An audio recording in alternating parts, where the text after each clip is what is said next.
এটি হচ্ছে ইন্ডিয়া। এই যে তারকাঁটা দেখা যাচ্ছে, এই তারকাঁটার ওই সাইডটা হচ্ছে ইন্ডিয়া।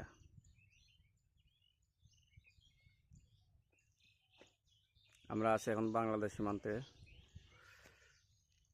আমি আছি সীমান্তে। বন্ধু তানভীর। হ্যালো।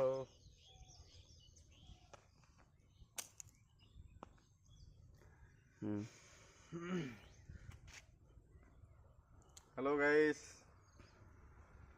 সবাই আসবেন দেখার মতো একটা জায়গা। আমরা আছি বাংলাদেশের শেষ সীমানায়। তো ওই যে আপনারা দেখতে পাচ্ছেন হাতের ডানে আমাদের কারখানা। তো আপনারা চাইলে আসতে পারেন।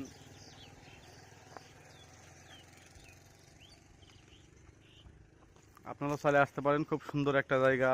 আপনারা দেখতে পাচ্ছেন, হয়তো দেখানোর চেষ্টা করতেছি, হয়তো বা দেখতে পাবেন।